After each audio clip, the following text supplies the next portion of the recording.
नमस्कार, आप देख रहे हैं हॉर्नबिल टीवी। छत्तीसगढ़ की खबरों के हिंदी बुलेटिन हमारे छत्तीसगढ़ में मैं माही आपका स्वागत करती हूँ। बिलासपुर जिले के रतनपुर थाना क्षेत्र के नवा गांव में मछली चोरी की पुरानी रंजिश में एक युवक की हत्या कर दी गई। शनिवार रात आरोपियों ने स्कॉर्पियो से बाइक को टक्कर मारकर दो युवकों को गिराया और लाठी डंडों से हमला कर दिया। जान बचाने के लिए भाग रहे तीर्थ यादव को खेत में दौड़ाकर बेरहमी से पीटा गया, जिससे उसकी मौके पर ही मौत हो गई, जबकि उसका साथी श्याम सिंह किसी तरह बच निकला। घटना के बाद क्षेत्र में सनसनी फैल गई। सूचना पर पहुंची पुलिस ने शव को पोस्टमार्टम के लिए भेजकर जांच शुरू कर दी है और आरोपियों की तलाश में दबिश दी जा रही है। 9 बजे हम खाना खा के तीर्थ राम और मैं काम में जाते हैं। गोलू धीवर और अनिश धीवर और 3-4 जना ऊपर साथी मर रही हैं। हम हाथ लगा के बैठे रही हैं। और बाद वो स्कॉर्पियो में हमारे पीछा करी और ये तो तालाब है, वहाँ पे हमन का ठोकर मारी गाड़ी में। ठोकर मारे के बाद मैं गिर गया और पीछे से मैंने गोलू धीवर है डंडा निकाल के मुका 3 डंडा मारी। और बाद अपन जान बचा के मैं भगे और तीर्थ राम है तो नीचे खेत में गिर गई से रात के ऊपर दौड़ा के मारी नोला। और बाद हम अपन साथे में लेके थाना आ गए हैं और थाना को रिपोर्ट करे के बाद मैं घर चल दिया। और बाद खोजबीन भी साथे में करी, लेकिन वो रात में नहीं कहीं होला और सुबह फिर ओकर डेड बॉडी मिली। प्रार्थी श्याम सिंह पोर्ते, पिता गौहरी सिंह पोर्ते, उम्र 40 वर्ष, निवासी मेलनाडी का थाना आकर एक रिपोर्ट दर्ज कराया कि वह अपने साथी तीर्थ राम यादव, पिता स्वर्गीय जीवन लाल यादव, उम्र 50 वर्ष, निवासी कर्रा, दोनों जो है कि खुटाघाट डैम में चौकीदारी का काम करते हैं। और चौकीदारी करते समय इनका पूर्व में गोलू धीवर, अनिश धीवर जो कि खुटाघाट डैम में मछली चोरी किया करते थे, जिनसे वाद विवाद हुआ था। और वाद विवाद के दौरान गोलू धीवर ने तीर्थ राम के मोबाइल को पटक कर तोड़ दिया था, जिस पर दोनों में आपसी रंजिश पूर्व से थी, जिस पर थाना रतनपुर में इनके विरुद्ध प्रतिबंधात्मक कार्रवाई की गई थी।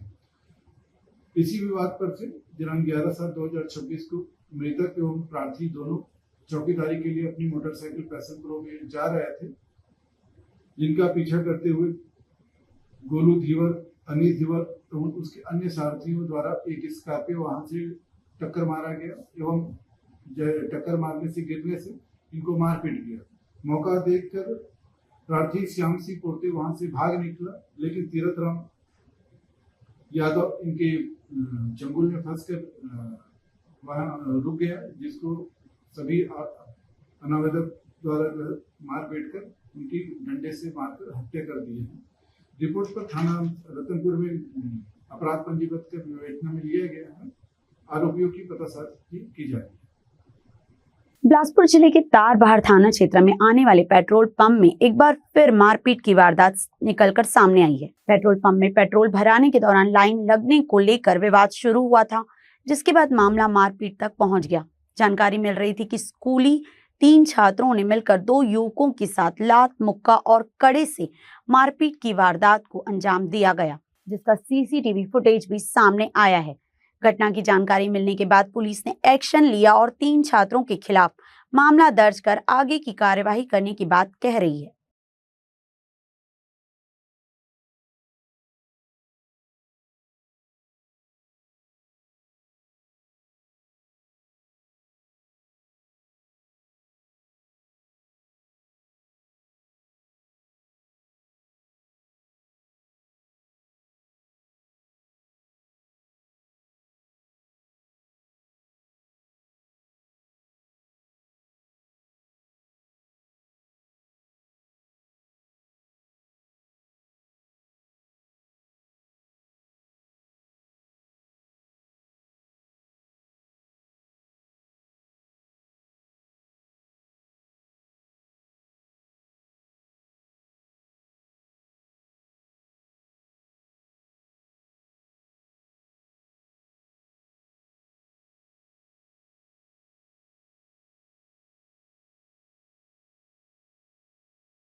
छत्तीसगढ़ सरकार किसानों की आय बढ़ाने और खेती को अधिक लाभकारी बनाने की दिशा में बड़ा कदम उठा रही है। अब केवल धान ही नहीं बल्कि दलहन, तिलहन, मक्का, कोदो, कुटकी और रागी जैसे वैकल्पिक फसलों की खेती को भी प्रोत्साहन दिया जाएगा। इसके लिए सरकार ने किसानों को आर्थिक सहायता देने का फैसला किया है। राज्य सरकार की कृषक उन्नति योजना के तहत दलहन, तिलहन, मक्का, कोदो, कुटकी और रागी जैसी फसलों की खेती करने वाले किसानों को 15,000 रुपए प्रति एकड़ की आदान सहायता दी जाएगी। सरकार का मानना है कि फसल विविधीकरण से खेती की लागत और जोखिम कम होगा, जबकि किसानों को आय के नए अवसर मिलेंगे। इससे कृषि अधिक टिकाऊ, लाभकारी और आधुनिक बनेगी। साथ ही मोटे अनाज, दलहन और तिलहन के उत्पादन में बढ़ोतरी से पोषण सुरक्षा मजबूत होगी और बाजार की मांग भी पूरी की जा सकेगी। सरकार का लक्ष्य किसानों को आर्थिक रूप से सशक्त बनाना और खेती को अधिक लाभदायक बनाना है। हमारे धान, क्योंकि छत्तीसगढ़ धान बाहुल्य जिला या बाहुल्य क्षेत्र होने के कारण यहाँ धान की खेती बहुत अधिक होती है, जिससे कि थोड़ा सा खेती में असंतुलन पैदा हो रहा है। और दलहन तिलहन को बढ़ावा देने के लिए साथ ही साथ अभी वर्तमान में जो स्थिति चल रही है कि कम पानी गिरेगा और पानी अभी गिरा नहीं है, तो इस कंडीशन में यदि किसान भाई दलहन तिलहन का उपयोग करते हैं धान की जगह पे, तो उनके लिए ज़्यादा फायदेमंद होगा। और सरकार भी इसके लिए कार्य कर रही है। अभी सभी आपने सुना होगा कि 15,000 रुपये प्रति एकड़ की आर्थिक सहायता जो है दी जाएगी, जो किसान दलहन और तिलहन का उपयोग कर रहे हैं धान के बदले में। दलहन तिलहन का आप देख ही रहे हैं कि मूल्य बढ़ते चले जा रहे हैं। यदि अच्छे से उत्पादन करते हैं तो निश्चित ही रूप से किसानों को फ़ायदा होगा, क्योंकि बाज़ार में इसकी मांग भी है। साथ ही साथ हमें 15,000 रुपये की प्रोत्साहन राशि भी मिल रही है। दूसरा जो है, उसमें पानी की कम आवश्यकता होती है, तो हमारी चीज़ों का संरक्षण भी होगा, चाहे वो मृदा का संरक्षण हो, चाहे या मृदा का स्वास्थ्य का संवर्धन होगा। और साथ ही साथ कम पानी की भी आवश्यकता होगी, तो वो पानी की कहीं ना कहीं बचत होगी। बिलासपुर में एक युवती से दुष्कर्म और ब्लैकमेलिंग का बेहद सनसनीखेज मामला सामने आया है। आरोप है कि एक रियल एस्टेट कारोबारी ने मदद का झांसा देकर युवती को अपने जाल में फंसाया, फिर नशीला पदार्थ पिलाकर उसका अश्लील वीडियो बना लिया और उसी वीडियो के दम पर महीनों तक उसका शोषण करता रहा। पीड़िता की शिकायत के बाद सिविल लाइन थाना पुलिस ने मामला दर्ज कर जांच शुरू कर दी है। पुलिस से मिली जानकारी के अनुसार मुंगेली नाका क्षेत्र की रहने वाली पीड़िता की पहचान रियल एस्टेट कारोबारी प्रशांत नारंग उर्फ बंटू नारंग से हुई थी। पीड़िता का आरोप है कि आरोपी ने उसके पुराने मामले में मदद कराने और एक बड़े वकील से मुलाकात कराने का झांसा दिया। इसी बहाने उसे एक होटल में बुलाया गया, जहां कोल्ड ड्रिंक में नशा पदार्थ मिलाकर उसे बेहोश कर दिया गया। आरोप है कि बेहोशी की हालत में आरोपी ने उसके साथ दुष्कर्म किया और वीडियो भी बना लिया। पीड़िता के मुताबिक इसके बाद आरोपी वीडियो वायरल करने, झूठे मामलों में फंसाने और मकान दुकान खाली कराने की धमकी देकर लगातार ब्लैकमेल करता रहा।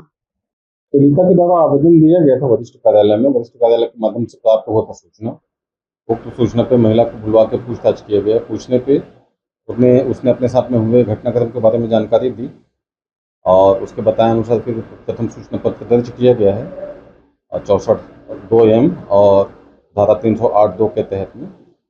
आरोपी शकुनत से भी फरार है। मौके पे दबिश भी दिया गया है। प्राथमिक कर विवेचना में लिया गया है। अग्रिम कार्रवाई की जा रही है। फिलहाल पुलिस आरोपी की तलाश में संभावित ठिकानों पर लगातार दबिश दे रही है। इस पूरे मामले में इलेक्ट्रॉनिक साक्ष्यों और पीड़िता के बयानों के आधार पर जांच आगे बढ़ाई जा रही है। पुलिस का दावा है कि जल्द ही आरोपी को गिरफ्तार कर मामले का खुलासा किया जाएगा। मोनू सिंह के साथ भारतेंदु कौशिक की रिपोर्ट। गरियाबंद जिले के छुरा विकास खंड अंतर्गत कोठी गांव में प्रकृति का एक अद्भुत और दुर्लभ नजारा देखने को मिलता है। यहाँ वर्षों पुराना एक विशाल वृक्ष समूह मौजूद है, जिसमें 11 विभिन्न प्रजातियों के वृक्ष एक ही स्थान पर साथ साथ विकसित हो गए हैं। इससे स्थानीय लोग प्रकृति का अनोखा चमत्कार मानते हैं। इस अद्वितीय वृक्ष समूह में पीपल, नीम, महुआ, कुर्रू, कसही, आम, सीताफल, फेंग, लाडो, केवंटी, गस्ती सहित कुल 11 प्रजातियों के वृक्ष एक दूसरे से जुड़े हुए दिखाई देते हैं। अलग अलग प्रजातियों के वृक्षों का इस प्रकार एक साथ विकसित होना अत्यंत दुर्लभ माना जा सकता है। कहते हैं प्रकृति के शब्दकोश में ना शब्द नहीं है।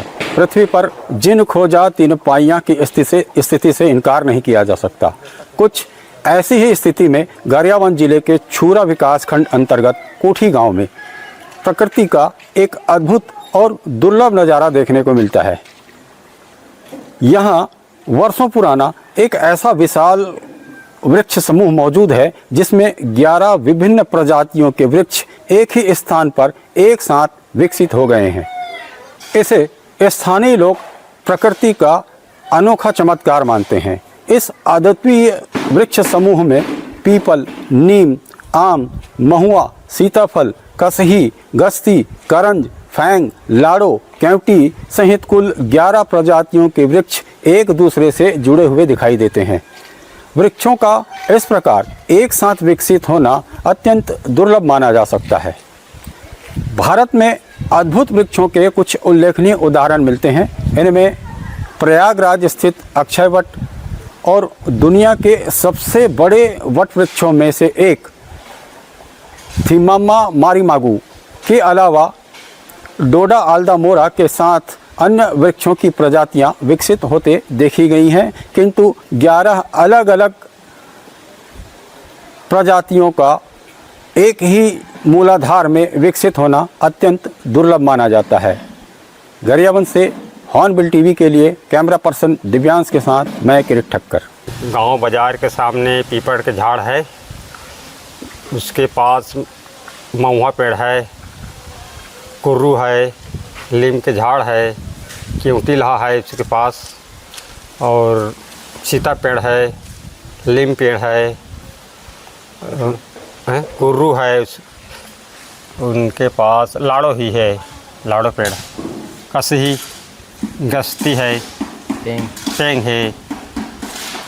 कुल कितना प्रकार का एक- पेड़ है एक साथ? एक साथ 11 है। 11 पेड़ है। 11 पेड़ आप है। लोग गिने हैं? हाँ।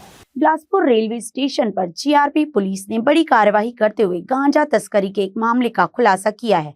पुलिस ने 2 महिलाओं और 2 युवकों को गिरफ्तार कर उनके कब्जे से लाखों रुपए का गांजा बरामद किया है। कार्यवाही के बाद आरोपियों को न्यायिक रिमांड पर जेल भेज दिया गया है। बिलासपुर रेलवे स्टेशन पर मादक पदार्थों की तस्करी रोकने के लिए चलाए जा रहे अभियान के तहत जीआरपी पुलिस को बड़ी सफलता मिली है। मुखबिर की सूचना पर पुलिस ने कार्यवाही करते हुए 2 महिलाओं और 2 युवकों को गिरफ्तार किया। तलाशी के दौरान आरोपियों के पास से 32 पैकेटों में भरा 55 किलो 150 ग्राम गांजा बरामद हुआ, जिसकी कीमत करीब 27,57,000 रुपए बताई जा रही है। पकड़े गए आरोपी ओडिशा और मध्य प्रदेश के निवासी हैं। पुलिस ने सभी के खिलाफ एनडीपीएस एक्ट के तहत मामला दर्ज कर गिरफ्तार किया और न्यायालय में पेश करने के बाद जेल भेज दिया। कार्यवाही में जीआरपी और आरपीएफ की संयुक्त टीम की अहम भूमिका रही। 11 जुलाई 2026 को मुख्य सूचना मिला कि 2 महिलाएं और 2 युवक उड़ीसा से गांजा लेकर बिलासपुर होते हुए रीवा जा रहे हैं। सूचना पर हम लोगों ने ट्रेन लगाकर railway station Bilaspur platform number 6 में पता उनके पास रखे 3 ट्राली बैग एवं पिट्ठू बैग तथा कपड़े के थैले में कुल 32 पैकेट गांजा बरामद किया गया, जिसका वजन करीब 55 किलो 150 ग्राम, कुल कीमत 27,15,750 रुपए का गांजा भरा पाया गया। इनको गिरफ्तार कर इनके हैंडलर को, जो संबलपुर का रहने वाला, उनको गिरफ्तारी करना शेष है। सभी के विरुद्ध धारा 20 एनडीपीएस के अंतर्गत कार्रवाई की जाकर माननीय न्यायालय में प्रस्तुत किया जाता है। बिलासपुर के अपोलो हॉस्पिटल को लेकर उठ रहे सवाल अब दिल्ली तक पहुंच गए हैं। मरीजों के उपचार में कथित लापरवाही और अस्पताल प्रबंधन के रवैये को लेकर बढ़ते विरोध के बीच केंद्रीय राज्य मंत्री तोखन साहू ने केंद्रीय स्वास्थ्य एवं परिवार कल्याण मंत्री जगत प्रकाश नड्डा को पत्र लिखकर मामले में हस्तक्षेप की मांग की है। उन्होंने कहा कि अस्पतालों का उद्देश्य लोगों की जान बचाना और बेहतर स्वास्थ्य सेवाएं देना है, न कि स्वास्थ्य व्यवस्था को व्यापार का माध्यम बनाना। तोखन साहू ने स्पष्ट कहा कि मरीजों के साथ किसी भी प्रकार की लापरवाही बर्दाश्त नहीं की जा सकती। उन्होंने पत्र में यह भी उल्लेख किया कि अपोलो हॉस्पिटल के खिलाफ राष्ट्रीय स्वास्थ्य योजनाओं के पालन को लेकर पहले भी शिकायत भेजी जा चुकी है। अब मामले को दोबारा गंभीरता से उठाया गया है। लोगों को उम्मीद है कि केंद्र सरकार निष्पक्ष जांच कर दोषियों पर कड़ी कार्यवाही करेगी। स्वास्थ्य सुविधाओं के लिए हम लोग लगातार उसके विस्तार के लिए हम लोग काम करते रहते हैं। अपोलो में लगातार ये शिकायतें मिल रही है कि अपोलो में हमारे राज्य सरकार या केंद्र सरकार की किसी योजनाओं का इसमें संचालन नहीं किया जा रहा है, जो एक बड़ी दिक्कत है। सभी सुविधाओं का लाभ मिले, सभी योजनाओं का लाभ मिले, ये हमारा प्रयास है। हम लगातार स्थानीय प्रशासन से भी बात कर रहे हैं, लेकिन ये शिकायतें दूर नहीं हो रही है। इसके कारण मैं माननीय केंद्रीय मंत्री जी को भी पत्र लिखा हूं कि केंद्र सरकार की सभी योजना और राज्य सरकार की सभी योजनाओं का लाभ मिले और ये हमारे अस्पताल में ये लागू हो, इसके लिए मैंने पत्र लिखा है। बिलासपुर के नूतन चौक के पास स्थित बाल संप्रेक्षण गृह में पदस्थ एक सुरक्षा गार्ड की संदिग्ध परिस्थितियों में मौत से सनसनी फैल गई। परिजनों ने हत्या का आरोप लगाते हुए दावा किया है कि गार्ड के हाथ पैर बांधकर उसके साथ बेरहमी से मारपीट की गई और गला दबाकर उसकी हत्या कर दी गई। घटना की सूचना मिलते ही पुलिस, फॉरेंसिक और डॉग स्क्वाड की टीम मौके पर पहुंच गई और जांच शुरू कर दी है। जानकारी के अनुसार सरकंडा थाना क्षेत्र स्थित बाल संप्रेक्षण गृह में नरेंद्र कुमार खांडे सहायक सहरात्रि चौकीदार के रूप में सुरक्षा गार्ड की ड्यूटी कर रहे थे। रविवार और सोमवार की दरमियानी रात उनकी संदिग्ध परिस्थितियों में मौत हो गई। मृतक के परिजनों का आरोप है कि नरेंद्र कुमार खांडे के हाथ पैर गमछे से बांधे गए थे, उनके साथ बेरहमी से मारपीट की गई, गला दबाया गया और मुंह में कपड़ा ठूस दिया गया। परिजनों का कहना है कि यह सुनियोजित हत्या है जिसमें बाल संप्रेक्षण गिरी के कर्मचारियों की भूमिका संदिग्ध है, जिन्होंने मामले की निष्पक्ष जांच कर दोषियों के खिलाफ कड़ी कार्यवाही की जानी चाहिए। रत्न हुआ था पिछले साल अगस्त 4 अगस्त को 4 अगस्त से ड्यूटी कर रहे थे। समथिंग उनको 11 महीना हुआ है। परमानेंट नाइट ड्यूटी था उनका। 8 बजे अपना ड्यूटी आ जाते थे, 10 बजे बैरक बंद करके फिर वहीं बेड है सामने में रहते थे। 3 महीना पहले 13 तारीख 3रा महीना 2026 को मेरा जीजा जी का आदेश हो गया था कमिश्नर संभाग कमिश्नर में वहाँ ड्यूटी के लिए। 3 महीना पहले सुजाता मैडम और सिंह सर वो दोनों आदेश को दाब के रखे थे। मेरे जीजा जी को उसी टाइम से खतरा का शिकायत था। कई बार मुंह में बोले हैं, ऐसे लिखित में नहीं दिए हैं, लेकिन मैडम को और सर को पता था, फिर भी उनका ट्रांसफर रोक के इन लोग रखे थे। तो इनका साजिश है सिंह सर और जो सुजाता मैडम है वो ये दोनों मिल के मेरे जीजा जी का चारों कैदी है उनसे मर्डर करवाया है। ऐसा नहीं है कि मर्डर उन लोग का हाथ नहीं, उन लोग ही मर्डर करवाए हैं। पूरा सेफ्टी है, कैमरा का वो जो रहता है चिप रहता है वो चिप गायब है। सोचो 2 बजे से गायब, लाइट बंद है। और वो वाली बिल्डिंग जिसमें घटना नहीं हुआ है उसका हम लोग को फुटेज दिखा रहे हैं, जो मरीज भागे कैदी भागे हैं। सेकेंड बार इधर सीढ़ी लगाए हैं उनके लिए भागने के लिए, देख लो सामने में सीढ़ी लगा है, ऐसे करके भागे हैं। आप लोग क्या चाहते हैं? क्या चाहते हैं? न्याय चाहिए, दोनों को सस्पेंड तुरंत कीजिए। 4 महीना से तुम आदेश रोक के रखे हो तो इसीलिए तो रखे हो ना कि साजिश उसका एक दिन होगा फिर मर्डर करवाएंगे करके। आपका नाम? मेरा नाम संजय कुमार जांगड़े है। कमिश्नर जो अपना जैन सर है ना, उनके पास भी हम लोग लिखित में दे दिए हैं कि मेरा आदेश को रोक के रखे हैं साहब, आदेश को रोक के रखे हैं। फोन लगाए थे सिंह साहब को कि आओ मेरे ऑफिस में करके, सिंह साहब नहीं आए।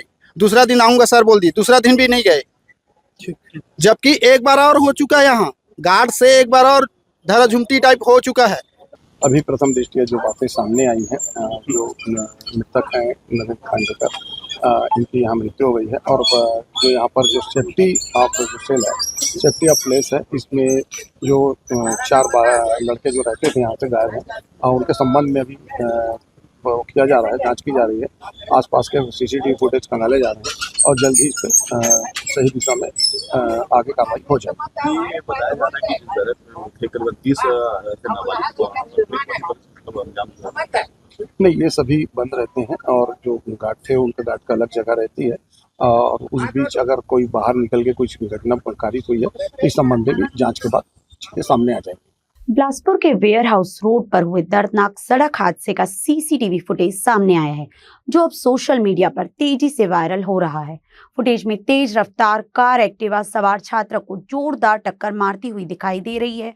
टक्कर इतनी भीषण थी कि छात्र कई फीट हवा में उछलकर सड़क पर जा गिरा। हादसे में गंभीर रूप से घायल 11वीं की छात्र ऋषभ प्रताप शर्मा को पहले सिम्स और फिर अपोलो अस्पताल ले जाया गया, लेकिन इलाज के दौरान उसकी मौत हो गई। घटना ने पूरे शहर को झकझोर कर रख दिया है।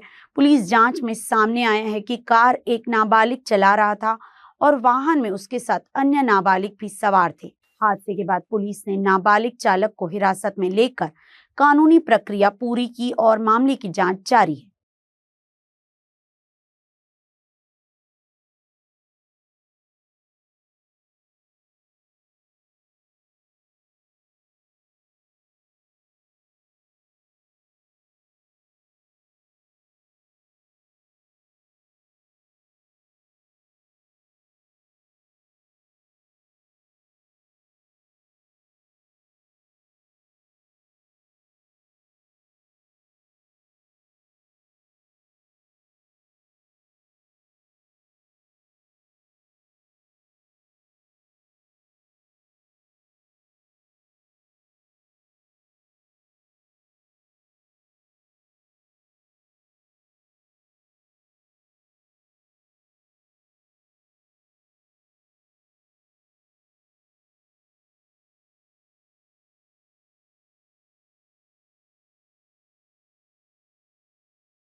आज के बुलेटिन में बस इतना ही। मुझे दीजिए इजाजत। देखते रहिए हॉर्नबिल टीवी।